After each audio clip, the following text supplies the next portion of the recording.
दोस्तों, स्वागत है आपका मेरी एक और नई कहानी में। सोहम शहर में नौकरी करता था और उसके माँ बाप गांव में रहते थे। जब सोहम की शादी हुई तो उसके माता पिता ने उसकी बीवी को भी सोहम के साथ शहर रहने भेज दिया। सोहम अपने माता पिता की इकलौती संतान थी।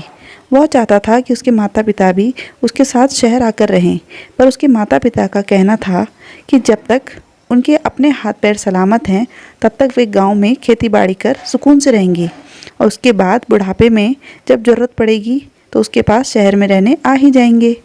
वैसे भी उसके माता पिता का मानना था कि आजकल के बच्चों को बुज़ुर्गों के साथ रहना ज़्यादा पसंद नहीं होता है। आज सोहम की पत्नी सीमा सोहम के ऑफिस से आने का बेसब्री से इंतज़ार कर रही थी, क्योंकि उसने आज सोच रखा था कि सोहम के ऑफिस से आने के बाद वे दोनों बाज़ार जाएंगे। सोहम ऑफिस से थककर घर आया तो सीमा ने उसके लिए गर्मा गर्म चाय तैयार कर रखी थी। दोनों ने मिलकर चाय पी। उसके बाद सीमा ने अपने बाजार जाने का प्लान बताया। सोहम की इच्छा ना होने पर भी वह सीमा की खुशी के लिए उसके साथ बाजार चला गया। काफ़ी शॉपिंग करने के बाद दोनों बहुत थक गए तो उन्होंने डिनर भी बाहर ही किया। दूसरे दिन रविवार था और सोहम की छुट्टी थी। सीमा ने सोचा कि आज दोनों एक दूसरे के साथ क्वालिटी टाइम बिताएंगे। दोनों ने मिलकर अभी बात करना शुरू ही किया था कि तभी सोहम की माँ का फ़ोन आ गया। सोहम काफ़ी देर तक अपनी माँ से बात करता रहा। यह देखकर सीमा को बहुत गुस्सा आ रहा था। सीमा पहले इशारों से सोहम को फ़ोन रखने के लिए बोल रही थी। जब सोहम ने फ़ोन नहीं रखा तो सीमा ने उससे फ़ोन छीनकर काट दिया। तुम्हारी माँ मुझे परेशान करने के लिए यह सब करती है। वह हमारे साथ ना रहकर भी हमारे बीच में हमेशा मौजूद रहती है। तुम क्या कोई छोटे बच्चे हो जो माँ से इतनी देर तक बात करते रहते हो? तुम्हें समझ में नहीं आता कि सासू माँ हमारा क्वालिटी टाइम हमेशा ख़राब कर देती हैं? सोहम गुस्से से तिलमिला उठा और चिल्लाकर बोला, यह क्या बोल रही हो सीमा? वह मेरी माँ है। बचपन में मैं उन्हें कितना तंग करता था, फिर भी वह मेरी हर बात सुनती थी। आज मैं उनसे थोड़ी देर भी बात नहीं कर सकता क्या? हर समय तो मैं तुम्हारे साथ रहता हूँ। उनके साथ दिन भर में 1 घंटा भी बात नहीं कर सकता क्या? और तुम कान खोलकर यह बात सुन लो कि मैं तुम्हारा पति होने से पहले उनका बेटा हूँ और अभी तो वो दोनों स्वस्थ हैं, पर भविष्य में उन्हें ज़रूरत पड़ी तो मैं उन्हें अपने साथ लेकर भी आऊँगा और तुम मुझे उसके लिए नहीं रोक सकती हो। पापा से तो मेरी बात हो भी नहीं पाती है, तो माँ के द्वारा ही पापा का हालचाल भी मुझे मिल जाता है। अच्छा, एक बात बताओ, क्या तुम अपने मम्मी पापा से फ़ोन पर बात नहीं करती हो? मेरे पास तो केवल मेरी माँ का ही फ़ोन आता है, लेकिन तुम्हारे पास तो तुम्हारे दीदी, जिया जी, चाचा, चाची, मौसी जी, बुआ जी और भी लोगों के फ़ोन आते रहते हैं। अगर मैं भी यही कहूँ कि यह लोग हमारा क्वालिटी टाइम ख़राब कर रहे हैं तो तुम्हें कैसा लगेगा? सोहम के डांटने पर सीमा का चेहरा गुस्से से लाल हो गया और वह गुस्से में वहाँ से दूसरे कमरे में चली गई। सोहम का मूड एकदम से ख़राब हो गया था। उसकी पत्नी हमेशा उसे इसी बात के लिए टोकती रहती थी। पता नहीं उसे अपनी सास से क्या चिढ़ थी कि जब भी उनका फ़ोन आता था तो सीमा के हाव भाव ही बदल जाते थे। वैसे तो उसकी सास सरस्वती जी बहुत ही मधुर स्वभाव की थी और वो बहू के साथ भी बहुत प्यार से बातें करती थी, लेकिन सीमा तो जैसे सास के नाम से ही चिढ़ जाती थी। दरअसल शुरुआत से ही उसने अपने मायके में अपनी दादी को उसकी माँ के साथ बुरा व्यवहार करते देखा था।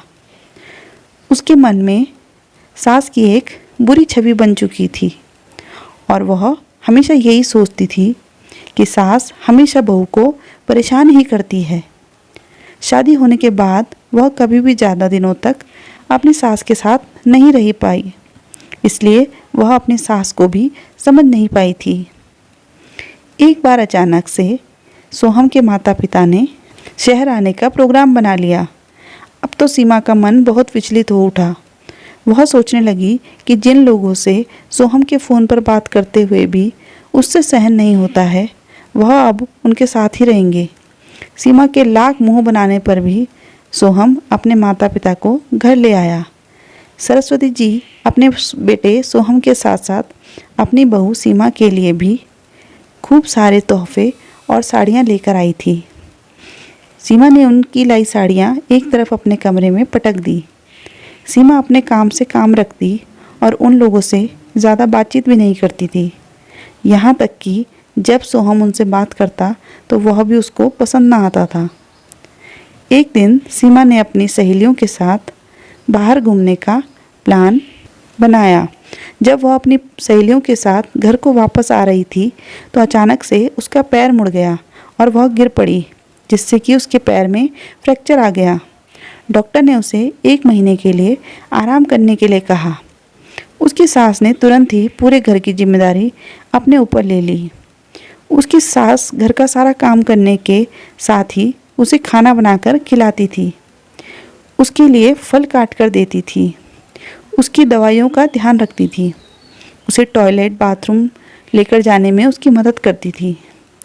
यह सब देख देखकर सीमा को अपने व्यवहार पर अफसोस होता था। एक दिन जब उसकी सास उसको फल काट कर दे रही थी, अचानक से सीमा रोने लगी। सास ने रोने का कारण पूछा तो वह बोलने लगी कि माँ जी, मैं आपको समझ नहीं पाई। मैं सोचती थी कि जैसे मेरी दादी ने मेरी माँ के साथ व्यवहार किया है वैसे ही हर सास करती है, इसलिए मैं आपको वैसा ही समझती थी कि हर सास बुरी होती है जो कि बहू का जीना मुश्किल कर देती हैं।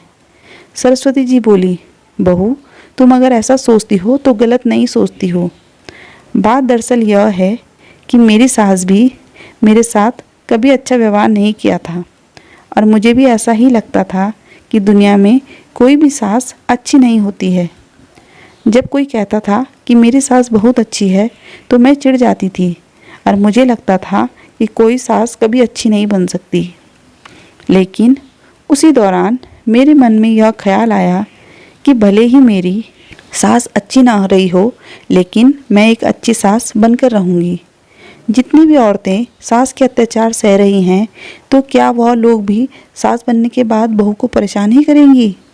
कोई तो ऐसी महिलाएं होंगी जो आगे चलकर अपनी बहू के लिए कोई बदलाव लेकर आएंगी, और बदलाव का जिम्मा हम दूसरों के सिर पर क्यों छोड़े? सबसे पहले बदलाव हमें खुद में ही करना चाहिए। इसलिए मैंने सोच लिया था कि जब मैं सास बनूंगी तो मैं अपनी बहू के साथ अच्छा व्यवहार करूंगी। बहू, अब तुम बताओ, क्या मैंने तुम पर कभी सास का रौब दिखाया? इस पर सीमा बोली, नहीं माँ जी, कभी भी नहीं। ये कहकर सीमा अपनी सास के गले लग गई और सोचने लगी कि मैं कितनी भाग्यशाली हूँ कि जिसे ऐसी सास मिली, और एक मैं थी जो अपने पति को अपने माता पिता से बात करने पर भी गुस्सा हो जाती थी। सीमा धीरे धीरे ठीक हो गई। सीमा के ठीक होने पर उसकी सास वापस गांव चली गई।